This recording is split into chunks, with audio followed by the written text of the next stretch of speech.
the button. We're gonna see what happens here. Okay. Season 2, episode 5. Season 5, episode 2. On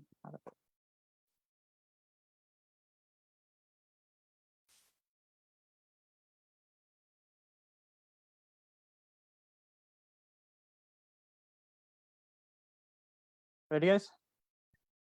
Yep. 3, 2, 1.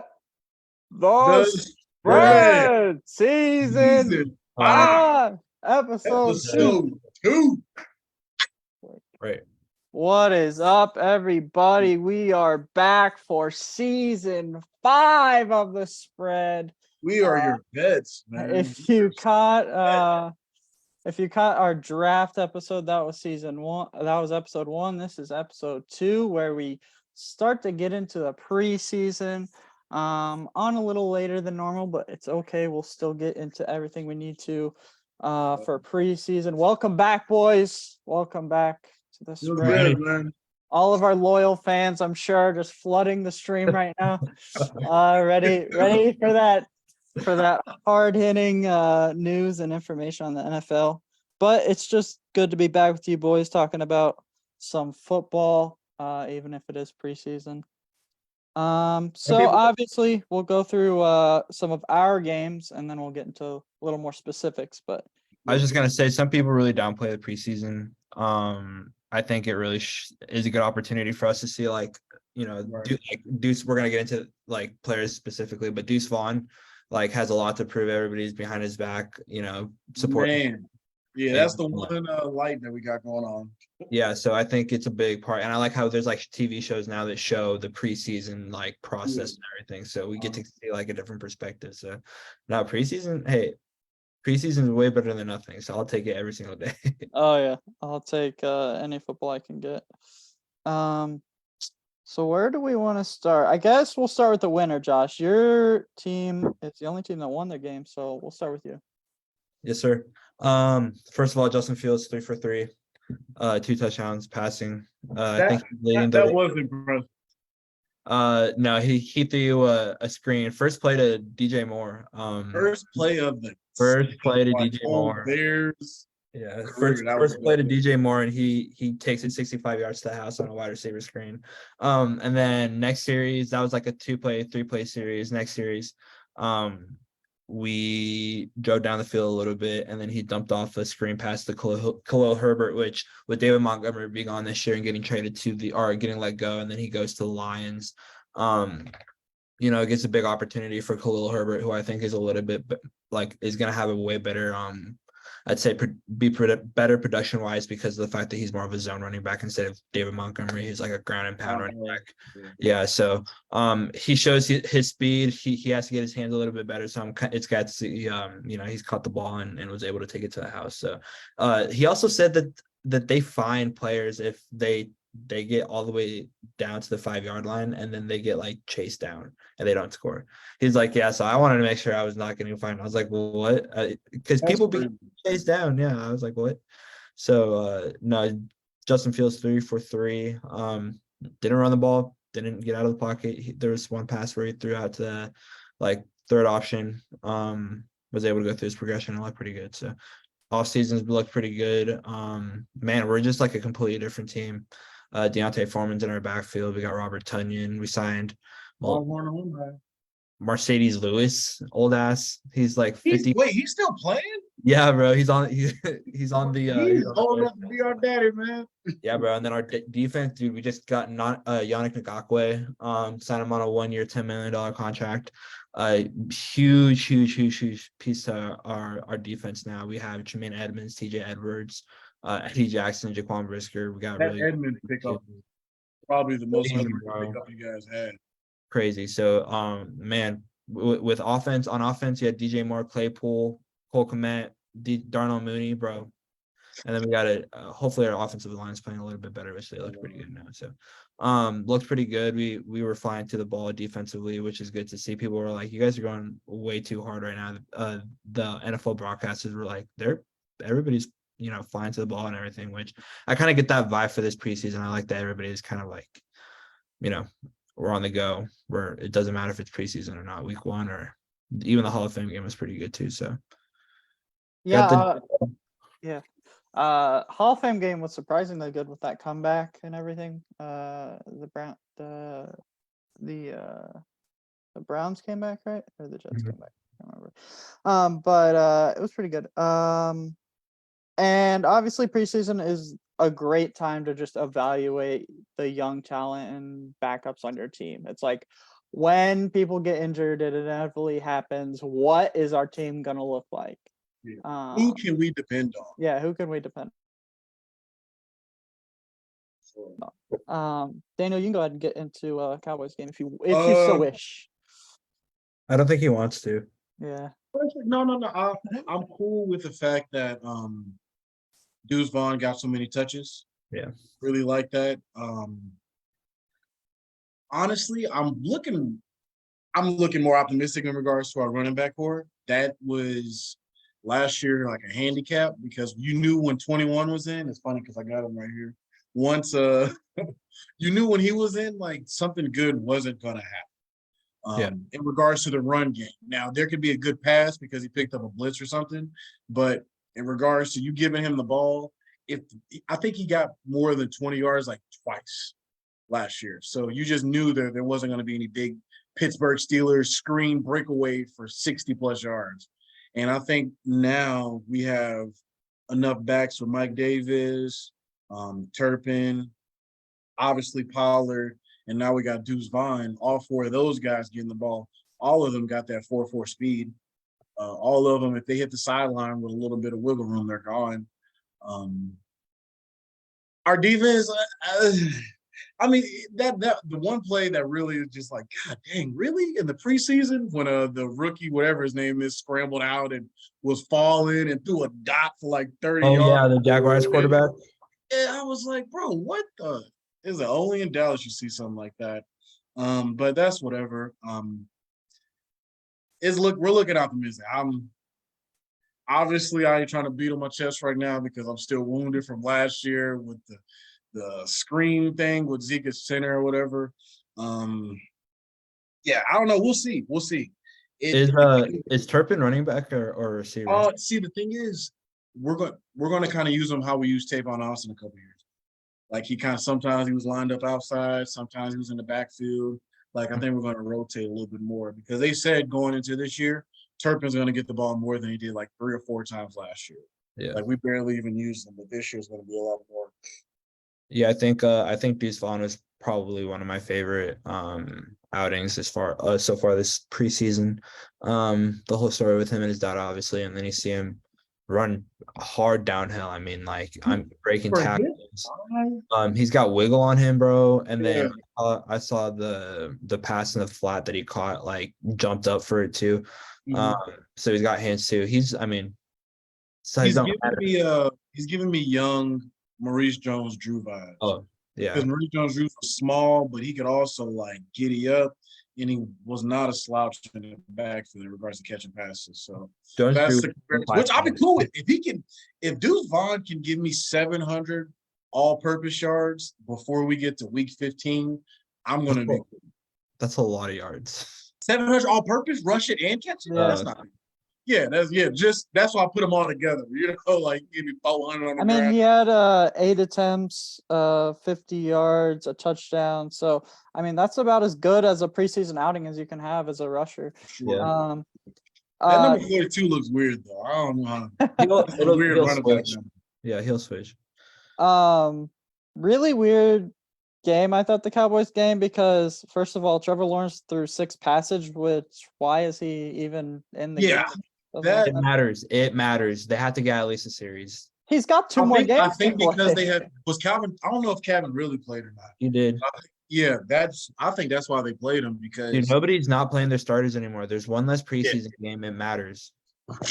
Number 4 is on the sideline clapping like a mug. I agree, Josh. They don't want to make him look worse than he already is, so they just. I agree, but I wouldn't play him in more than 1 game, and I would use the last. I'll peel back. He said, "I'll peel back." I wouldn't play your starter like a like a franchise quarterback in more than one game and more than one preseason game. Like I would give him one drive and that Yeah. was it. That would be it. Or We got- maybe a couple, but if he plays again, if he plays all 3 games, that would be insane. I feel like that would Yeah. never happen. I just think Jacksonville does things so weird that I wouldn't be surprised if Trevor Lawrence out there, especially him being so young. And it's like his receiving core didn't change a lot, but his number one receiver has changed. I think that's what makes it really big of a difference. Like Justin Herbert, his number one receiver is still kind of the same. You know, Mahomes, all these other guys, like their number one guys, the same dudes last year. Like Ridley now coming to the field. You know, Zay Jones is nice. Evan Ingram is nice, but everybody knew once Calvin Ridley went to the Jacksonville, like that was going to transform Trevor Lawrence's projection in regards to like being productive. Hey, we gotta hold Trevor Lawrence on the same pedestal than every other quarterback, though. I mean, like that throw rolling to his left that he threw that pick on, like that is completely unacceptable. Like you cannot do that ball, especially if it's gonna be inbounds. Like it was a double coverage. It was not an accurate throw. That was a Clemson throw. He thought he still had a T. Higgins over there. And Nobody wants to talk about it, but as soon as Justin Fields rolls to the left, you know. And then the other weird thing in this game, I thought Will Greer threw 31 passes. That has to be the most in preseason so far. 31 throws. That's insane. I don't know. Honestly, I don't know what we were doing with that. That's why I was watching. I was like, why isn't Cooper rushing? Like, at least, you know, put some draft capital on, bro, man. Like, you can make a trade and get a 3rd round pick or something out of this. A 3rd round pick for Cooper Rush. Get out of here with that shit, bro. I'm just throwing like a hypothetical. It's better than having Will Greer throw it 30, drop back 30 plus times. 31 times. I mean, correct me if you guys have seen any other 33? quarterback throw it 31 times yet. I guess Stetson Bennett threw it 29 times. Hey, But yeah, Stetson Bro, Bennett. man was trying to get a job. Yeah, dude, on some real shit. But you'll go over the Vikings game, Tyler, before we start getting into this. yeah, let's go over the Vikings game. So really good start. With Nick Mullins in, I thought. I was really excited to get Nick Mullins. I think a lot of Vikings fans were excited to get Nick Mullins and get all the Seahawks fans there. Get Sean Mannion out of there. We've been dealing with Sean Mannion at backup quarterback for about it feels like 8 years now. And we know if Sean Mannion ever touched the field that it's not going to be a good game. So finally, I think we got a real backup quarterback in Nick Mullins. And then Jaren Hall threw it 14 times, and it was a disaster whenever Jaren Hall got in there. A lot of people want to blame the O-line. I mean, obviously the O-line is 3rd and 4th stringers, but so is the defense. So eventually you have to step up. Obviously, this wasn't his game to do that. But Nick Mullins threw it 20 times, 14 completions, 139 yards, and a touchdown. Ty Chandler looked good. I think Josh brought up already. 11 attempts, 41 yards. Obviously, he's a backup running back that we can rely on, I think. Only 41 yards. That dude, I thought that dude rushed for like 160. He was like, yeah, he runs aggressively, let's just say that. And he also had 29 receiving yards as well on 4 targets. So what I like about him is how versatile he is and how willing he is to play that backup role. And just like get must-need yards. Yeah. And then I guess our big receiver that popped off was Jalen Reagor. Obviously, he's a borderline 4th stringer special teams guy, but he's going to take his moment in the spotlight whenever he gets it. And then, yeah, Jordan Addison's debut as well. 1 catch on 3 attempts.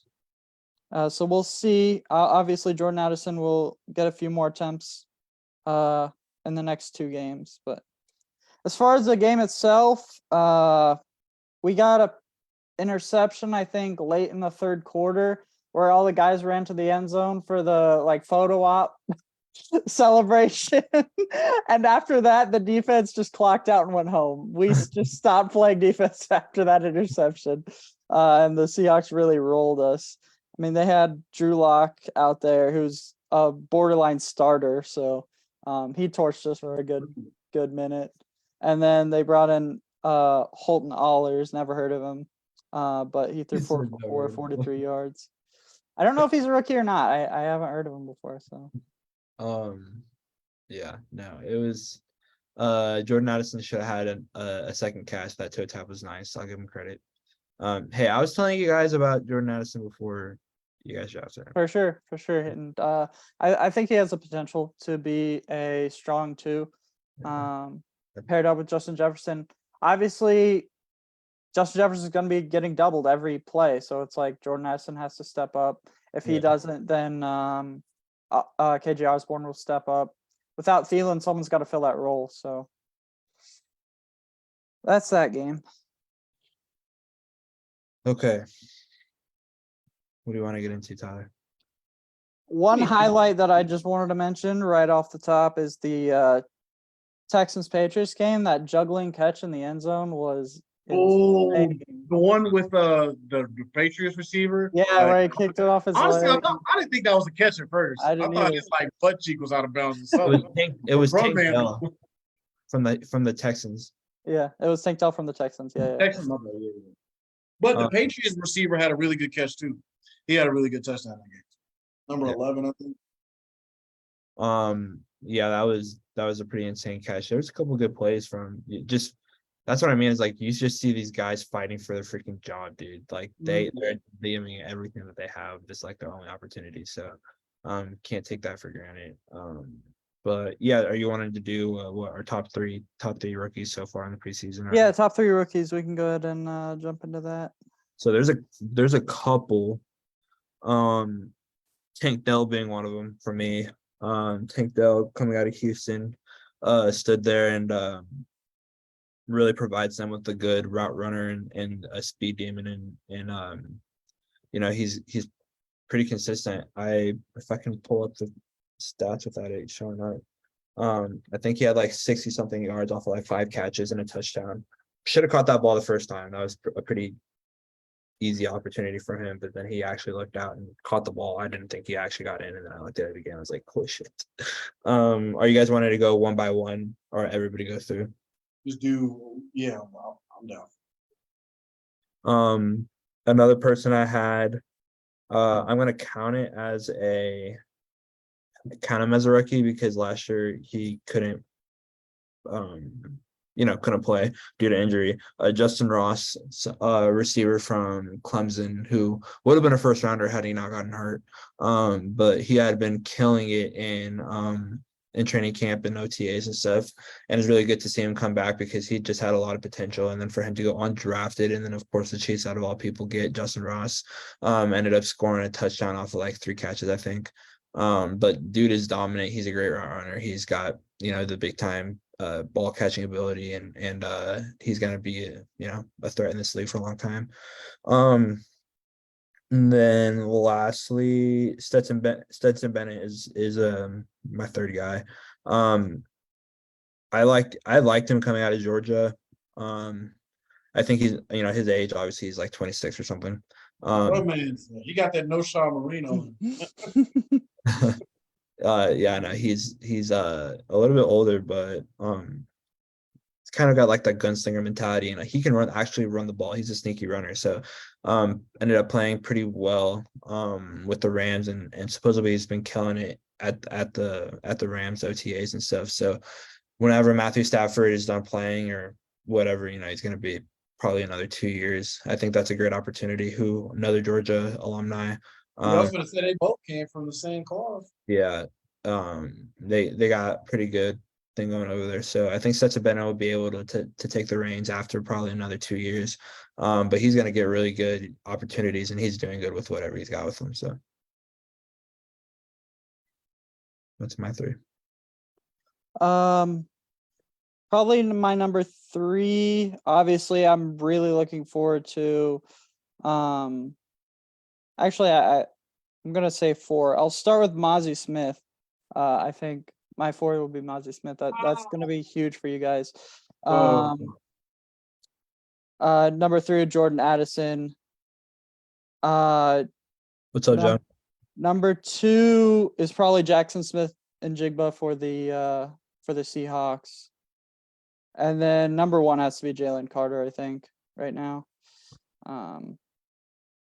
All of those guys, I feel like, are going to be vital. Like, if they are decent to, like, if they're average to good for their teams, those teams will be so much more elite.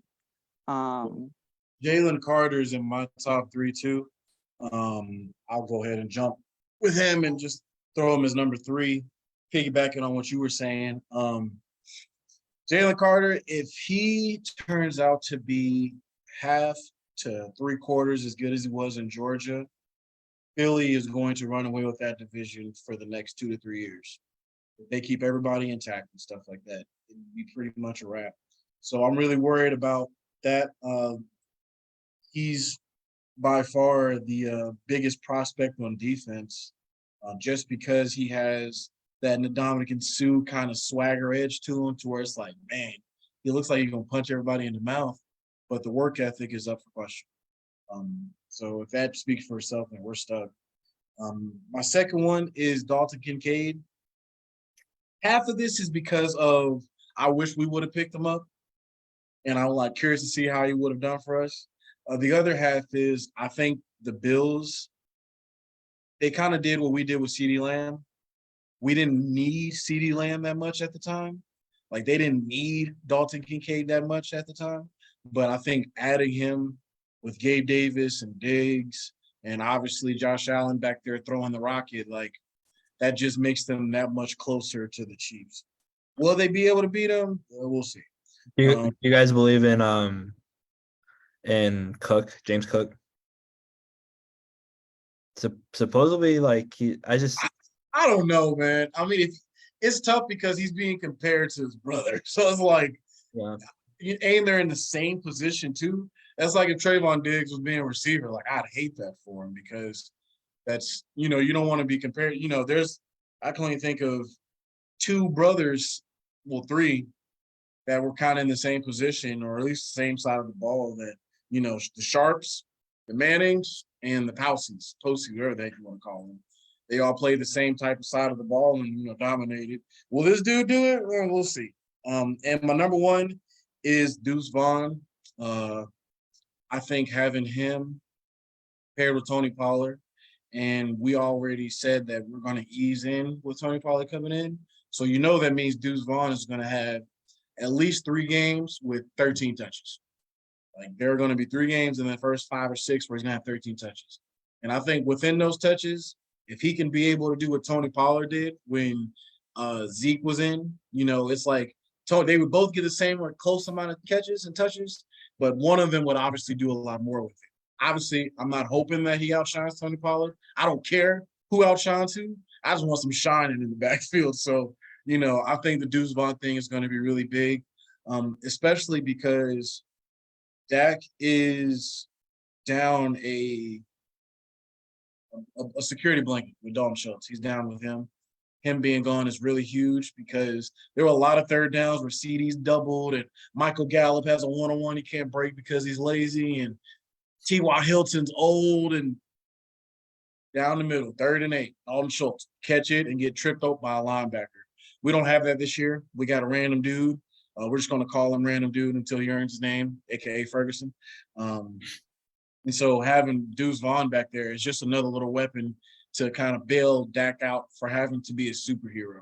Him dumping it off to a dude like that when it's 3rd and 5, and he's like, oh, damn, drop it off for a little hook route for 3, and then Deuce Vaughn breaks for 5 more yards. Like, those type of things. I'd rather have the chains move like that than Dak make this crazy scramble and, throw it on the money on the sideline. I don't want him doing that, because once he starts doing that, he's going to start smelling his drawers and doing some dumb stuff. And then that's why we're going to end up like we did against the Niners. So that's my take on those guys. I think honorable mention as well, Zay Flowers. I think he is going to be especially key for the Ravens. Like, we haven't done. He's looking better than Odell. That's what they say right now. Obviously, we haven't done season predictions yet, but I have high hopes for the Ravens this season. And if Zay Flowers is an elite receiver, even a good receiver, the Ravens have a huge shot to win that division and make a big splash in the AFC. Obviously, AFC is run by the Chiefs, so somebody's got to come take that title. And honestly, even if they do, the Chiefs look so far ahead of everybody with the way they've been playing and just their swagger and the way they compose themselves. It seems like it's going to be by a lucky field goal like the Bengals did. The Bengals did beat them in the AFC Championship, but that field goal and the way that game ended, the Chiefs beat themselves more than the Bengals really beat them.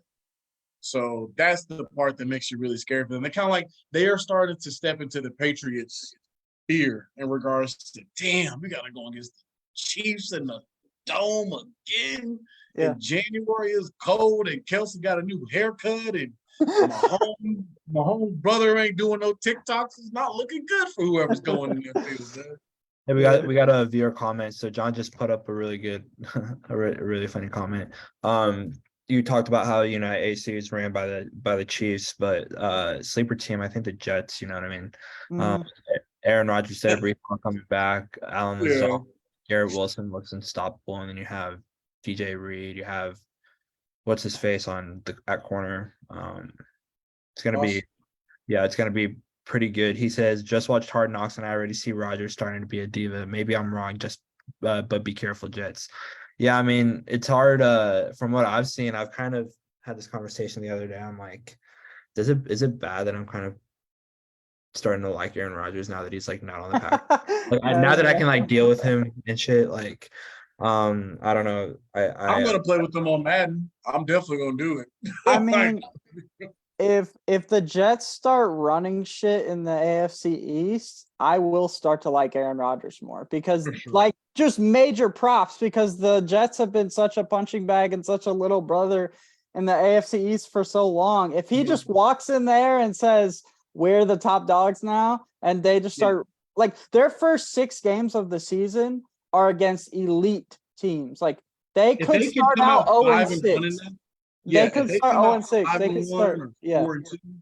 It's the last thing that anybody wants to see in the AFC is the Jets to be let's say between week 8 and week 11, them being in the top of the power rankings, especially the AFC.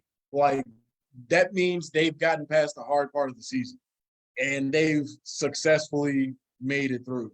And the last thing anybody wants is Aaron Rodgers to really start to feel himself because the Packers had a decent receiving core the last couple of years. Not so much once Devontae left. But I'm just like Tom Brady going to the Bucs. I'm like, I got Garrett Wilson. I got this Breece Hall over here. I got these young guns on the defense that are going to give me the ball back at least once every 3 games, whether it's Quinn Williams or Sauce getting the ball back. 1 every 3 games, I'm getting another possession. And don't let me get another possession against the Bills and then Josh Allen throw a pick because I'm going to capitalize. I ain't got to do that much. I don't have to scramble. I don't have to worry about tearing another calf muscle. Like, I just got to depend on these young receivers that are desperate to attach their name to mine. Like, Garrett Wilson is like, oh, shit, I can be the next Randall Cobb with you. Like, that's because he can. Like, so, they're going to be good to watch. And it's just nice that they're out of the conference, out of the division. It's like we can just watch and appreciate it if they do rise. But then if they just suck, that'll be equally as fun for me because I'll just make fun of Aaron Rodgers. John goes, he was the king of Green Bay and can get away with murder, but if they come out flat, New York City media will crush him. New York. So will I. Watch out. Yeah, very true, John. Good point. But yeah, that's a team to watch out for. As far as like there's a couple other rookies like CJ Stroud kind of came out flat. Bryce Young didn't do a lot. Will Levis threw a pick. Same with Richardson. Richardson didn't do the greatest, but he didn't do terrible. I mean, notice how we haven't talked about the top 5 picks in the draft or top 6 picks because not a lot happened. I mean, just not a lot to talk about. I mean, you guys know who my favorite quarterback bust of the last couple of years is Josh Rosen. So that's who you got to run away from, man. These Anthony Richardsons and all these Zach Wilsons and stuff, y'all got to be careful. Mhm. Yeah. Another name I want to talk about it, Jalen Hyatt, I think will be really good on the Giants. He's been, doing really good in Was that the OTA. dude that Beckham said was going to break his records? Yeah, I think he did. He's from Tennessee, number 11. He was Yeah. Receiver. And another second-year player that really didn't get a lot of opportunity, but he's starting this year, Sam Howell. He looked really good. Throwing that dime to Jahad Dotson. That was pretty cool. There's a couple players that are on different teams from this past offseason. Wanted to go through a couple names that kind of had at least at one or two splash plays. First of all, Jimmy Graham back in the Santini. I can get, they said I feel like it's back in 2013. Turning back the hands and times, old Yeah. Duncan.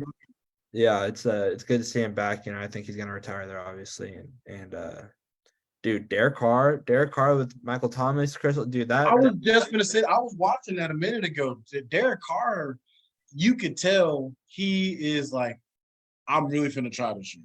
Like, I ain't got no excuse because the only thing the Saints have been needing since Drew Brees was leaving was a quarterback. That's all they've needed. More so than the Bucs because they've been, the Saints have been so dominant in regards to just roster on paper, like, which is a weird way to grade a team. But like when you think of a team that's built from top to bottom, and like, man, if I could just be a really good quarterback and go somewhere, it's the Saints. Yeah, and they got weapons too. And then you got Alvin and Kareem Hunt might be signing there, bro. Like Olave. Olave is the Michael dog. Thomas can just run some slants and shit and just You seen him in his training training camp videos, just busting the slants off. dude, no, he did like a 12-yard post and it looked like his knees were just gonna buckle underneath. He got the Kawhi Leonard syndrome. He hasn't played since 2015. But no, so that I think that'll be an interesting team to watch. DeAndre Swift looked a little swifty in Philadelphia, Yeah, number 0. Has a good offensive line over there, so I think that's gonna be a good little match. He popped the shamalama ding dong out of somebody. Oh yeah, for sure. Go back to the NFC South, Baker Mayfield. He kind of looked pretty good over there. Doing what he's doing over there. Can you imagine if Baker Mayfield was throwing to Mike Evans, Chris Godwin? It's likely. It's likely. I ain't gonna lie. I really don't think he's terrible, but I just don't like the person. Okay, hot seat right now. If you had to pick a quarterback, Tua, Baker Mayfield. Tua. Really? Yes. I think they both asked. So that would have been a hard answer. That would have been a tough one. That was an easy answer, Daniel. Baker is definitely at Baker the or point where Dak? he was almost out of the league. Tua is a bona fide starter, almost franchise quarterback. Bona fide starter? Daniel, Yes. you shit way Tua too would much. start on any team. Yes. So Tua, Derek Carr. Tua. Damn, really? Yeah. I think y'all need to send me some Tua highlights and Tua show or me Dak what I Prescott? can- Tua or Dak Prescott, Tyler? Tell me. Don't disrespect my dudes like that. No, Don't- Listen, for as much Are you shit talking? as are much you shit that talking- Tua gets for not being able to throw a fucking ball, Dak is over there leading the league in picks. Don't do that. Don't do that. Because tell you don't me. want to do. Even though my quarterback does what he does, out of Tua, Kirk, Justin Fields, Dak is better than all of them. Dak is not better than Justin Fields. We'll see this year. That's all I'm gonna say. Hey, No, you got me I mean- started. Hey, you preseason talk right now. We'll see. Yeah. We'll see. Hey, don't. If we're talking rookie season Dak versus concussion Tua, then there's no competition. Don't you do that. Wait, what'd you Dak say? is clearly Rookie better. Dak, not the ding and Dak dunk. No. What'd you say? Rookie Dak versus concussion Tua. Which one would you pick? Rookie Dak was not that bad. He's better than present Dak. I Dude, think the stuff I that I've think been seeing in OTAs, bro, that is bad. The triple coverage, just lofting it like I mean think also he's not, he's playing against his teammates. He's not trying that hard. So he's gonna I think Brandon Cooks should be really beneficial to Dak no, he will be. because Randall Cobb did his thing for him. Cole Beasley, that slot dude. Like, I think Dak is going to take advantage of that this year. So we'll see how that goes. Plus, Also, Gilmore is going to give us the ball back a couple times to help. people are making sure that all the picks are being filmed for Dak, and Oh yeah, for that's sure, why- for sure. every single interception. He probably threw an interception at his house when he was playing with his kids. He doesn't have kids. Somebody but got he's probably playing with his family, and his uncle's just recording. Oh, there's another interception. Oh man, they trying to Jameis Winston Dak so bad, man. So Garoppolo playing 49ers looks pretty interesting. First of all, we need to talk about the quarterback room in San Francisco now, because Trey Lance looked absolutely atrocious today, and I do not think that. I think it's what's his face's position to lose. Prosky, Purdy. Purdy. Mark Purdy. He's fully back from the injury. older arm thing. Yeah, back from injury, and he's I think he's gonna do better than what he did towards the end of the season. If he stays healthy, I think that there's a possibility of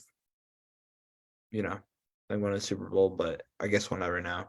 I mean, Trey Lance threw 10 for 15, 112 yards and a touchdown. It's not like he played the worst game of his life, but His first day was really bad. He gave up like 2 sacks, like held the ball for like 10 seconds each. Like, you cannot do that. I think it was more of the case of in the preseason, what you'll see a lot of is if the starters are so much better than the second and third stringers, that gap is shown more in the preseason. So since the Niners O-line and defense is so much better than the next roster spot, then they'll have games like this where they give up 34 points to the Raiders because their second and third strings just aren't comparable to their starters.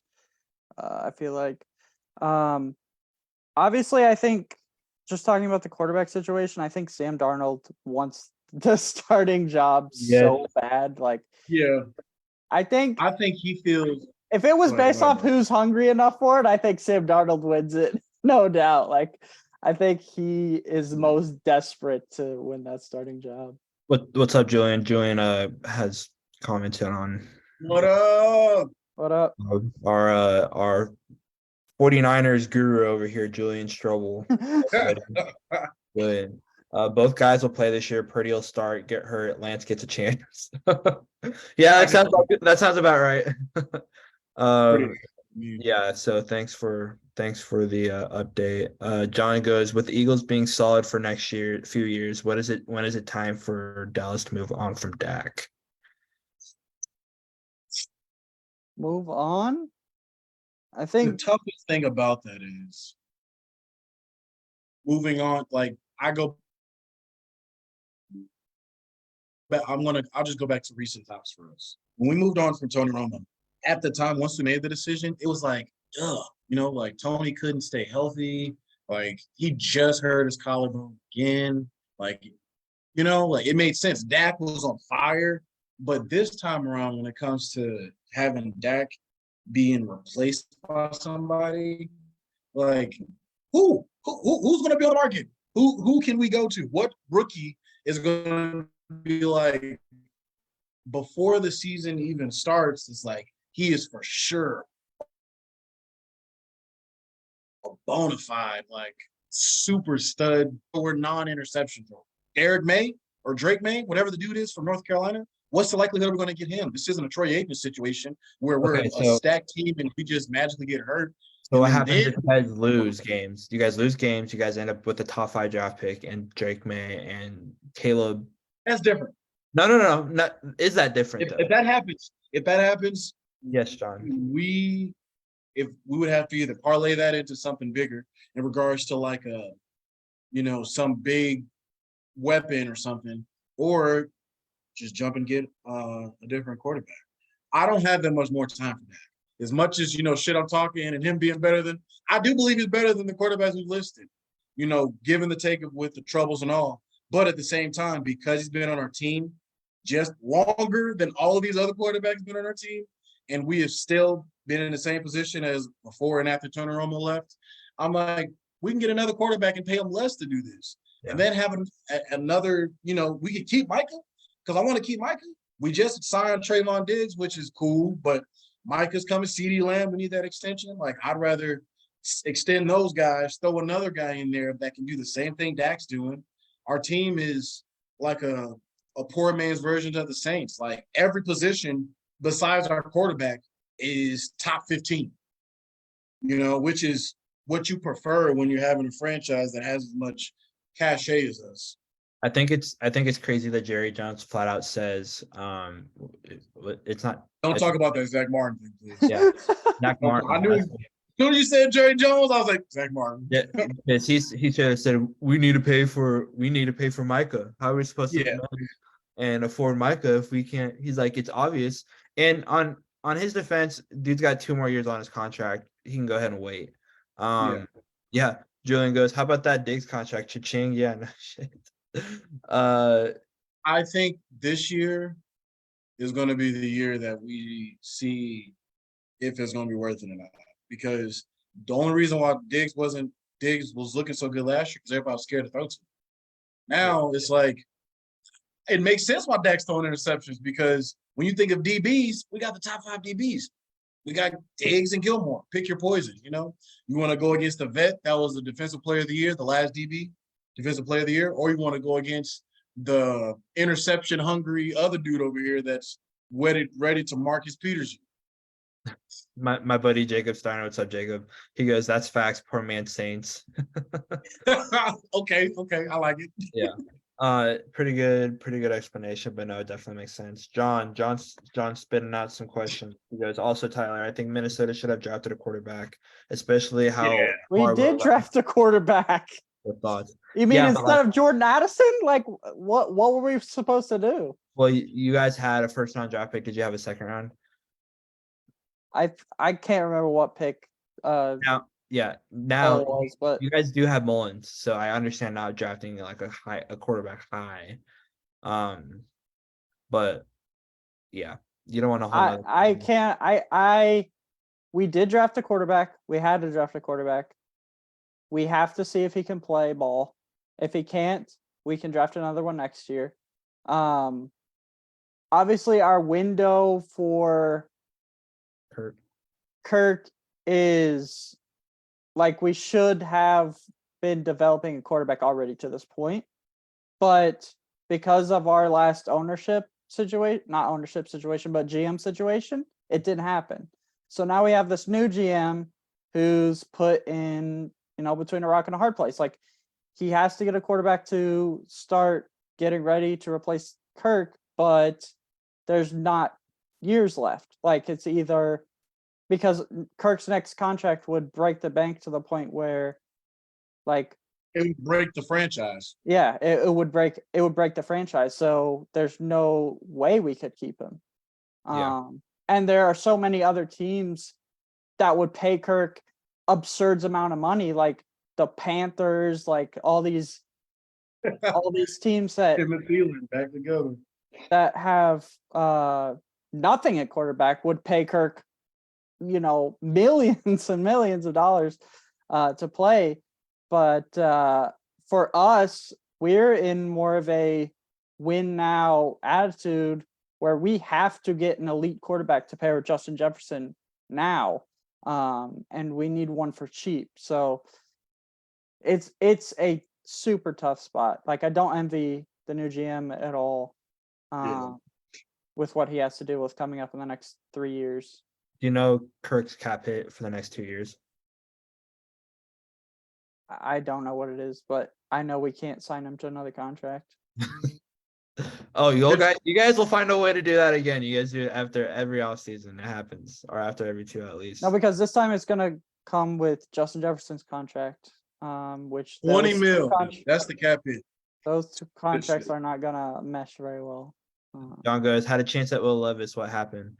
I mean, when did Will Levis go in the draft? The beginning of the second round. You weren't. I don't think Will Levis is worth a second round draft pick. At that point, but like I said, Will Levis hadn't really. He hasn't shown. He's had one game, but he didn't look amazing. We played him. I wasn't like astonished by what he was doing out there, but I think he has the best arm out of the other two people at the tens, besides the most experience being Ryan Tannehill. But Will Levis being Kirk Cousins' backup would have been beneficial for sure. I mean, you can definitely groom Will Levis to be a poor man's Kirk Cousins until he could be either better or not. I think he has a potential. Like his ceiling is pretty high. The thing is, you're gambling with so much less money. It's a lot easier to gamble with the quarterback like Will Levis, paying him no more than $4 million, Yeah. and him having 30 touchdowns and 12 interceptions, maybe 14 interceptions, rather than having a $20 million cap hit, 35 touchdowns and 17 interceptions, and you still going home in the first round. How are you going to be able to sell a franchise that has as much cachet as the Vikings? Y'all not going to be happy about that. Y'all would rather spend that money on getting somebody else to protect the quarterback, or getting another receiver to pair up with Jefferson's or something, Mhm. I think it's most important that we focus on getting a quarterback that Justin Jefferson likes and is willing Right. to stay with the team for, because It's it's not all on screaming their at Kirk shoulders. Cousins mid route saying, "Damn it, Kirk! Yeah, you throw can't the ball. fumble this man. You can't Yeah. fumble the Jefferson. Throw the fucking ball, Kirk." Yeah. So that's how I see it. That's funny. Anything else, boys? We might be able to wrap it up here. It was a high scoring first week. I'll say that. It was It really I was was. getting there was a lot of of there was a lot of kick return touchdowns, punt returns, pick sixes, like different ways of scoring that's a lot more unheard of in the regular season. Like you don't see a lot of punt touchdowns. yeah. Like it's like we had like 2 last year or something like that. It was like 3 today. Yeah, my buddy Jacob Steiner, he goes, let him grow, high ceiling for sure. Let the $4 million investment stop overpaying. You could have 3 to 4 strings of average QBs for $20 million. Yeah. I think it's